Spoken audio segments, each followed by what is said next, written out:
Namaste and good afternoon to all participants in this Indo-German Dialogue 2020.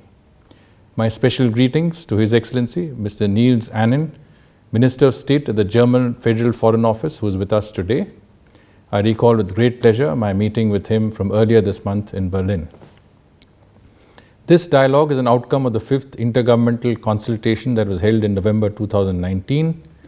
Who would have imagined back then that it would take place in such unprecedented times on a purely digital platform?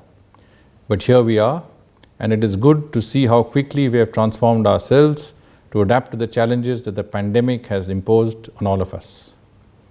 When COVID-19 struck and the world came to almost grinding halt, it was expected that issues like foreign and security policy would take a backseat and that governments would have no time or mind space to work on anything else besides containing the health crisis. But as we increasingly see, the pandemic has actually pushed us to think deeper and work faster on precisely these issues. International cooperation has become indispensable for containing the pandemic and for post-pandemic economic recovery. The pandemic has also brought to the fore the need for more secure and reliable supply chains. There is global recognition that we need to diversify our supply chains and design them to be more resilient to disruptions like the current pandemic.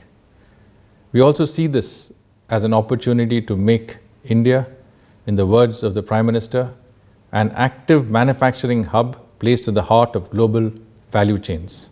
This is the vision of Atmanirbhar Bharat, or Self-Reliant India campaign launched by our Prime Minister. The campaign, as the Prime Minister has underlined, merges domestic production and consumption with global supply chains. Since the pandemic began, we have undertaken a number of reform measures in India. We have simplified our labor laws, instituted landmark reforms in the agriculture sector, and launched production-linked incentive schemes to attract investment in sectors ranging from electronic manufacturing and solar modules to auto, textiles and pharmaceuticals.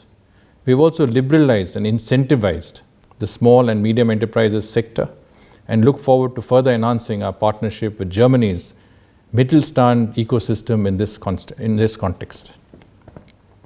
While German companies already have a large and diversified portfolio of investments in India, Germany currently has the 7th largest foreign direct investments in India. As you are likely aware, these recent reforms have created greater investment opportunities for German companies.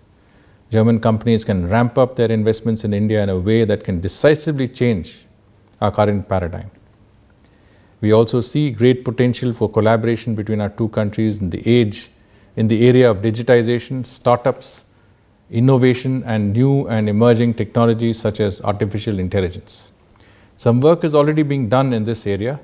You might recall that during the visit of the Chancellor Angela Merkel to India last year, our leaders had decided to strengthen cooperation in artificial intelligence and digital transformation.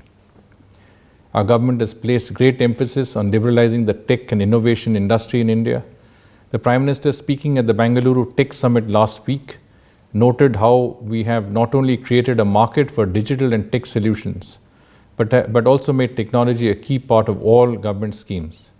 The Digital India mission, launched by our government 5 years ago, has made tremendous impact in the lives of our citizens, especially those from poor and marginalized sections of the community. There is a clear synergy in this area for India and Germany to take advantage of. While Germany has the research and development capability in technology, India has the human resources in the market to complement this. India also has the 3rd largest startup ecosystem in the world, which is expected to grow at 12 to 15% annually with support from the government's flagship initiative, Startup India. India is 4th when it comes to unicorns alone. I know that Germany too has a robust startups ecosystem, which is one of the best in Europe. Germany has historically been a leader in innovation, and we hope to collaborate with you to take our economic partnership ahead in a mutually beneficial manner. Climate change is another area on which India and Germany have a strong convergence of views and interests. India played an important role in reaching agreement to combat climate change at Paris in 2015. Despite its huge developmental challenges and energy requirements, India set ambitious targets for itself in renewable power, non-fossil fuel energy, and increasing the green cover. And today, India is not only on track to meet its commitments under the Paris Agreement, but is going beyond these commitments in its fight against climate change.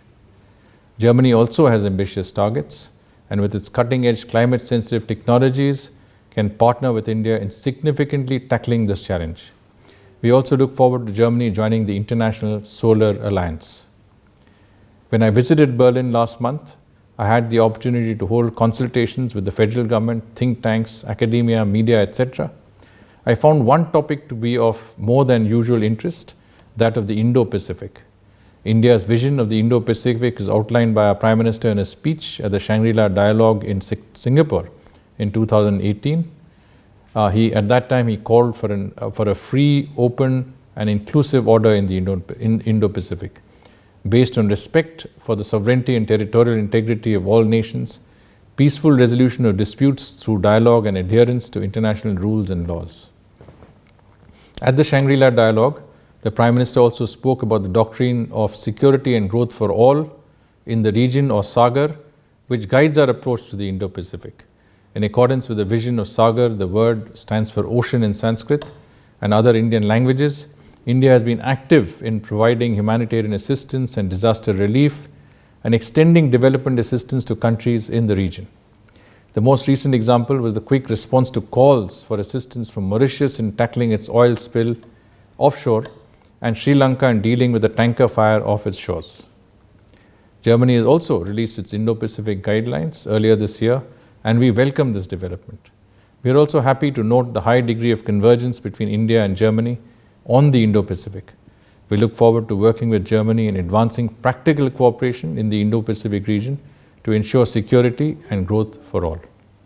Last but not the least is the issue of facilitating mobility of human resources and exchange of talent.